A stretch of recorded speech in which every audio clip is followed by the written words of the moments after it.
बिहार के एक छोटे से गांव सोनापुर के बाहर एक घना जंगल था जिसे लोग कालवन जंगल कहते थे।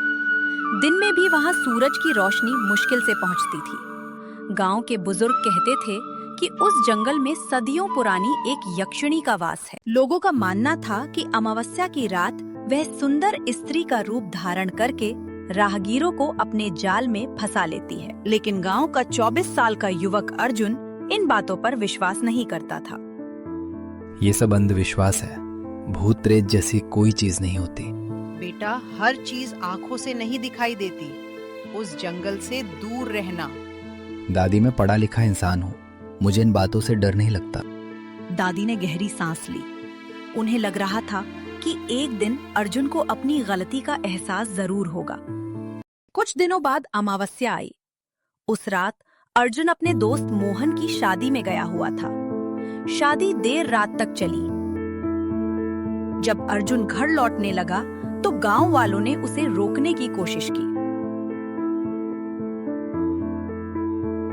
अर्जुन, आज रात जंगल वाले रास्ते से मत जाना। क्यों? आज अमावस्या है।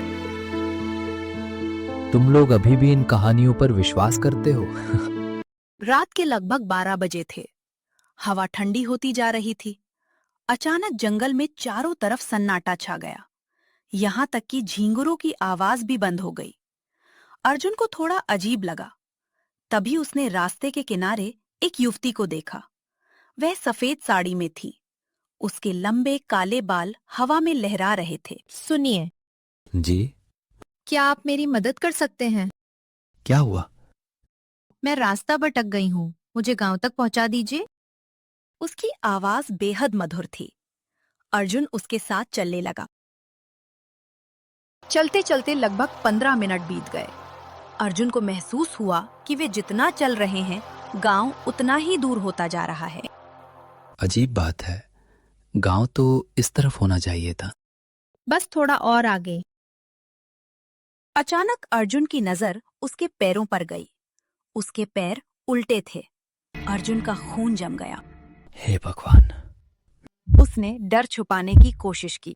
तुम्हारा नाम क्या है? नाम जानकर क्या करोगे? ऐसे ही पूछ रहा था। लोग मुझे यक्षिणी कहते हैं। इतना सुनते ही अर्जुन पीछे हट गया। युवती जोर जोर से हंसने लगी।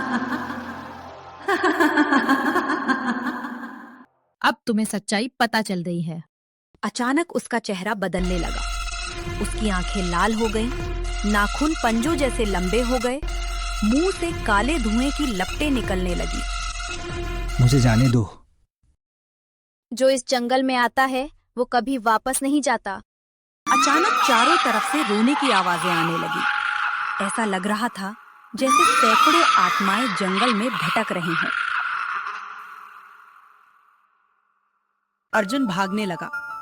भागते भागते वो जंगल के बीचों बीच एक पुराने कुएं तक पहुंच गया। कुएं के आसपास टूटी हुई मूर्तियां पड़ी थी। अचानक कुएं के अंदर से आवाज आई। अर्जुन, मेरी मदद करो। कौन है?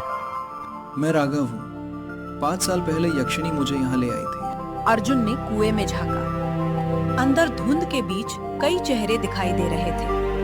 वे सभी उन लोगों की आत्माएं थीं जो वर्षों से गायब हुए थे। भाग जाओ, इससे पहले कि देर हो जाए। तभी यक्षिणी हवा में उड़ती हुई वहां पहुंच गई। किसने तुम्हें यहाँ आने दिया? आज तेरा अंत होगा। सारी आत्माएं कुएं से बाहर निकलने लगी। पूरा जंगल भयानक चीखों से गूंज उठा। मुझे क्या करना होगा? जंगल के बीच वाले मंदिर में जाकर शापित दीपक जलाओ और फिर यक्षिणी की शक्ति खत्म हो जाएगी।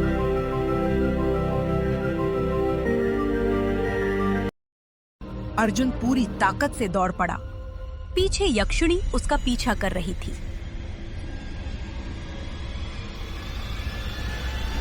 पेड़ गिर रहे थे। जंगल जैसे उसे रोकने की कोशिश कर रहा था, लेकिन अर्जुन भागता रहा।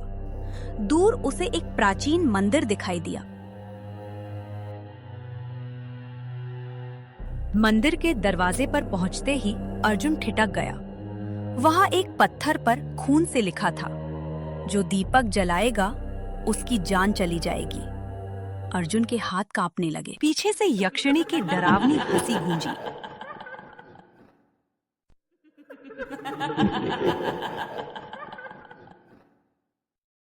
अब बताओ अर्जुन, अपनी जान बचाओगे या इन आत्माओं को? और यहीं से शुरू होती है यक्षिणी के श्राप की सबसे खौफनाक रात।